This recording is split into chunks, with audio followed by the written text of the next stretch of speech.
Good morning, everyone, and welcome to the Sirius Report. Well, Paul, yesterday was a banner day for the President and Treasury Secretary as they reeled off a litany of economic threats, lies, and propaganda.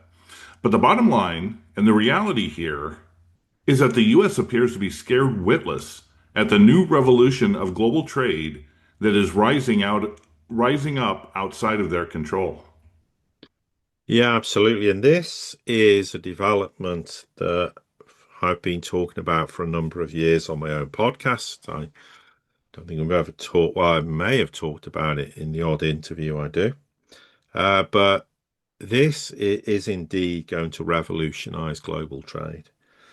And it is not far more than just a trade route because it will encompass this enormous developments that will happen across all of Russia's Far East, including Siberia and all along the Northern Sea route.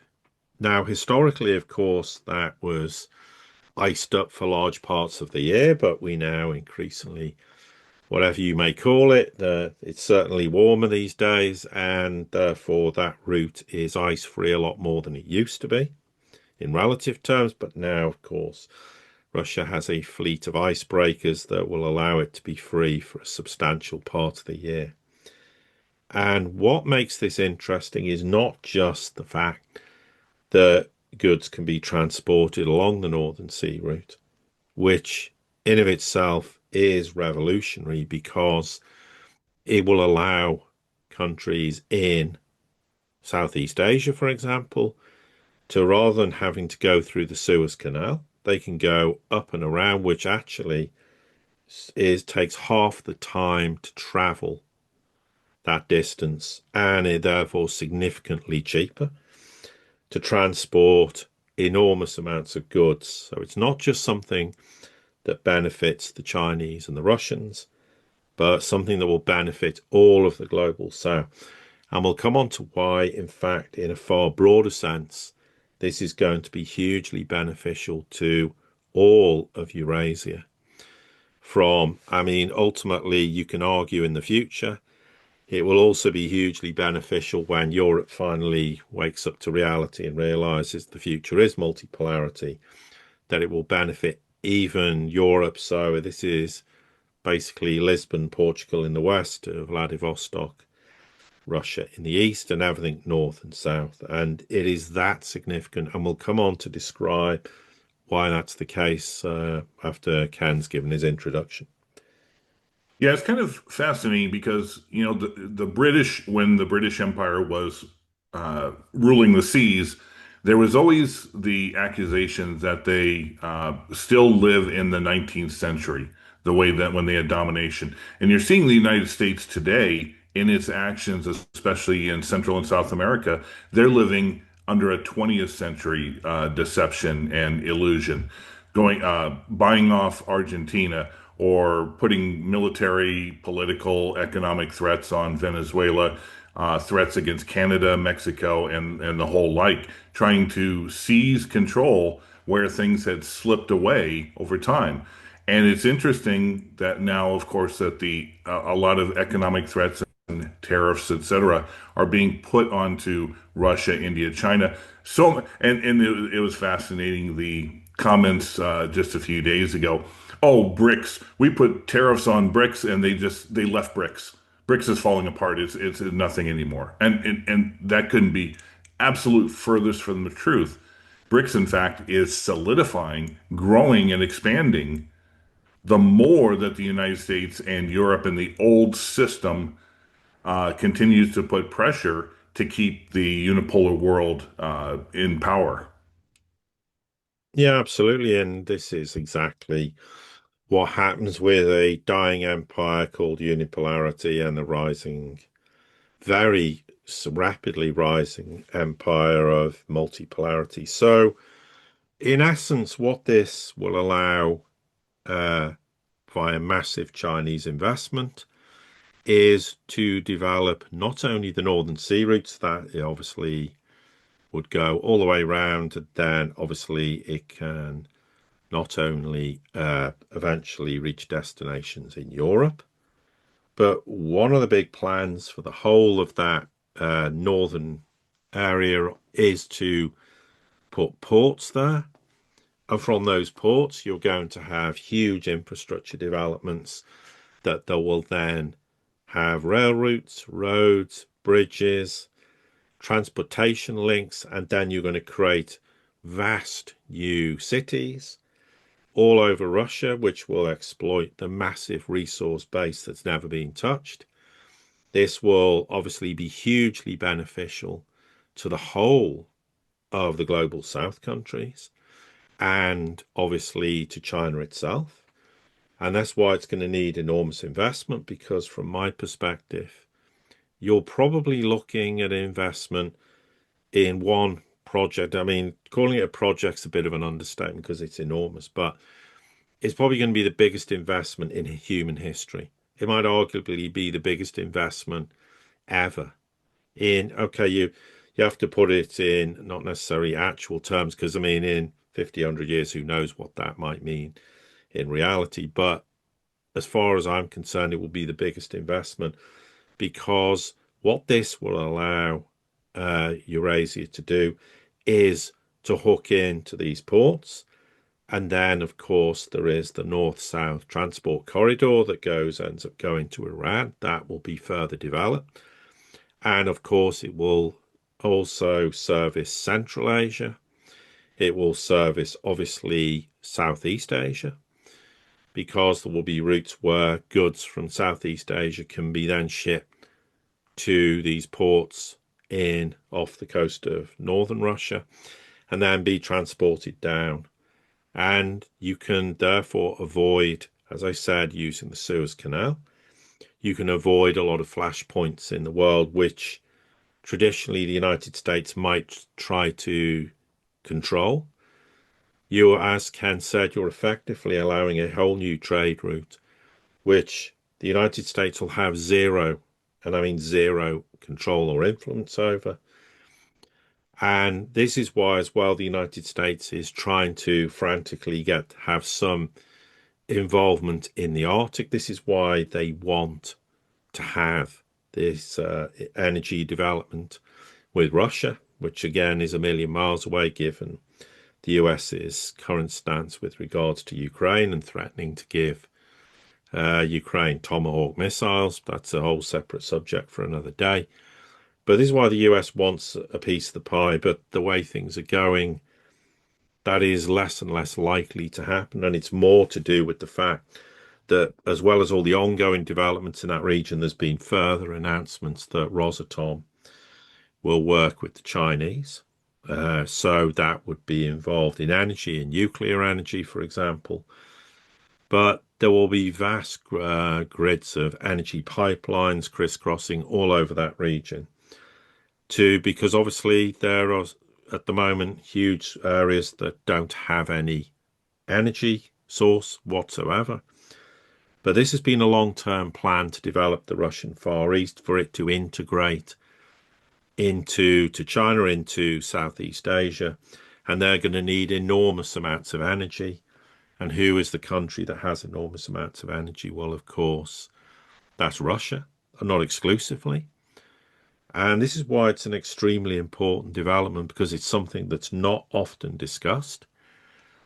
But the other thing, of course, is this can be hugely advantageous, as I said, for Europe, even the United Kingdom, if eventually one day they come to their senses, which at the moment they're a million miles away. But it's going to need that sort of huge investment, and China is therefore prepared to do so for very obvious reasons, given the nature of the relationship between Russia and China. But the other question is what's China going to do? Buy $500 billion worth of US debt, which the US keeps begging them to do, or invest $500 billion in this whole region? Well, it's pretty obvious where that's going to be the case. And that's why this relationship with China and Russia is far bigger than people perceive or understand. And you can therefore imagine the enormous amounts of wealth it will generate, the resource allocation that will be feasible for the whole of the global South, and how it's win-win cooperation across the board, because it's not just going to be China, who will undoubtedly put enterprises there, who will undoubtedly be investing in the enormous infrastructure projects in terms of the enormous mining operations, etc., that will be put in there, and all the development associated with new technologies that will be based there. But it's also going to be hugely beneficial to all the countries in the global South and Southeast Asia because they're going to have a massive thirst for energy, for new technology, and as well, of course, the thing is, this will all be conducted in non-dollar terms outside the purview of SWIFT and the World Bank, the IMF, etc. And that's why it is something that is so enormous in it. And the argument is it's going to take maybe 20, 30 years to be completely developed. But at some point, Russia will become an enormous economic powerhouse on the basis of that because it will begin to exploit its resources and to be able to share them with global South countries. And do we think the way things are standing that those resources will be available to the United States or the UK or Europe? Well, the answer is no. So there will have to be at some point an enormous change in attitudes. Otherwise, quite simply, the West will have no part to play in any of these big, enormous projects that are ongoing.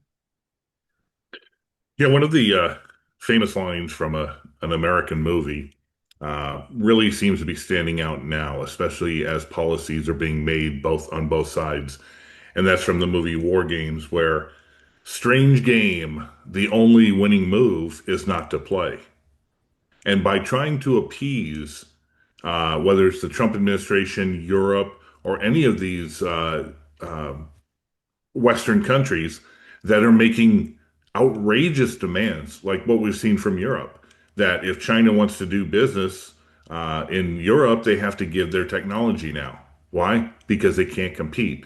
We saw a number, there's a story out that a number of different US CEOs, Ford Motor Company, a few others, they went to China and they saw the factories and everything is automated, robots, and they know they can't compete. And so they have no choice but to either make demands that you give us your technology and your ability for us to be on equal footing. Well, China just says, you know what, if you're going to make these demands, we don't need to trade with you. And if you think that cutting off their nose to spite their face by cutting off cheap Russian energy, what do you think is going to happen as China has put the screws on rare earths? It's not just the United States that's going to feel the pinch regarding this. It is also going to be Europe. So if you don't have the energy, you don't have the resources, you don't have the technology, what do you have?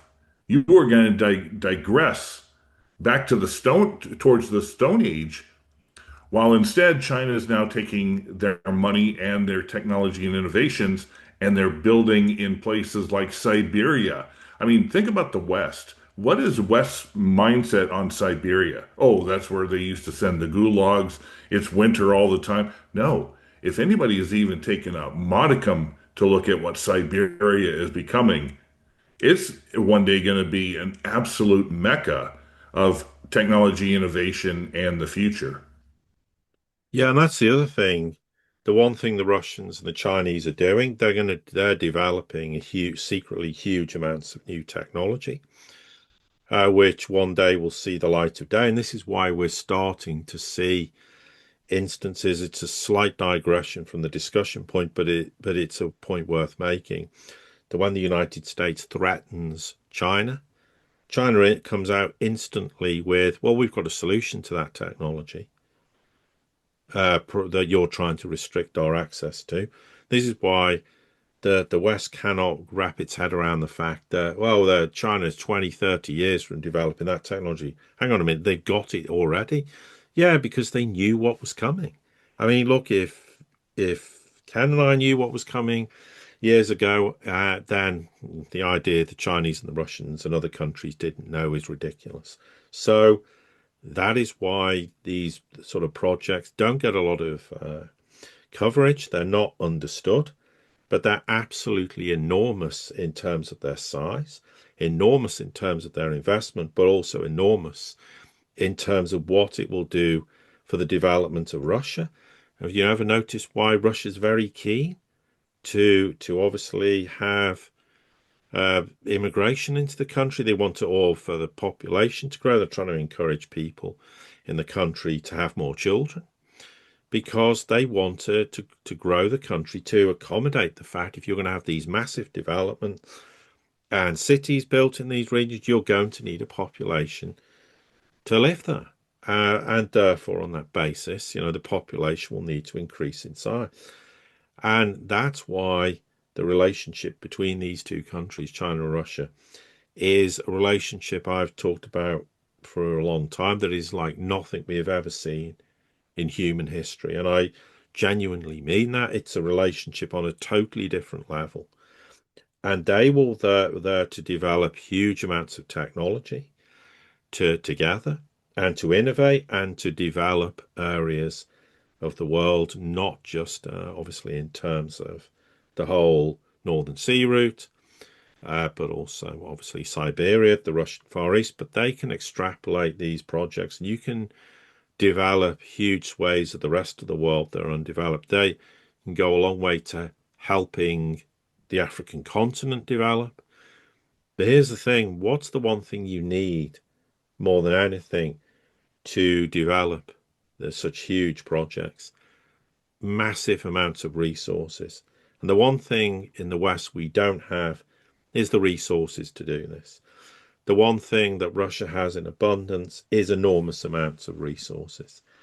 And this is the incredible thing, whatever people's ideological standpoint is on Russia, and it varies, the one obvious point to make is that you would have thought they would have sat there and gone, well, we need resources.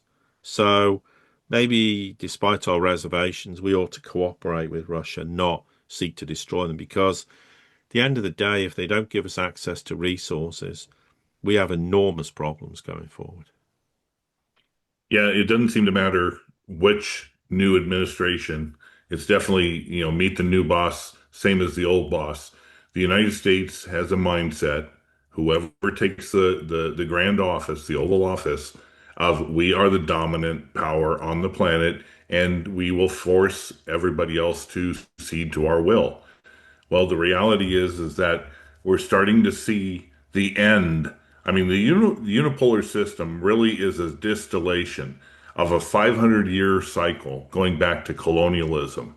And that is being changing all around at a rapid pace under multilateral and multiculturalism, or not multiculturalism, but the multi-polar world, where we're seeing this shift going back to the east. And as you point out many times, China and Russia did not want to simply seize power and do this on their own. They offered numerous times to both Europe and to the United States to be equal partners in this. But, when you have a mindset ingrained that's 500 years old, that they don't go out without the chaos of wanting to give up power. And unfortunately, you know what? If you hold on to a dying mindset to the very end, you will end up with nothing. And it almost appears daily that the Europe and the United States are willing to burn everything to the ground to end up with nothing. Yeah, because they are so desperate to keep the hegemony going, and they fail to understand. And I hate to say this, but when you listen to a lot of these officials, leaders, and inverted commas across Europe and the United States, I mean, they are so out of touch with reality, and they live in a world that never existed, and they still think is reality, and therefore for them, what they're saying at times very much is real.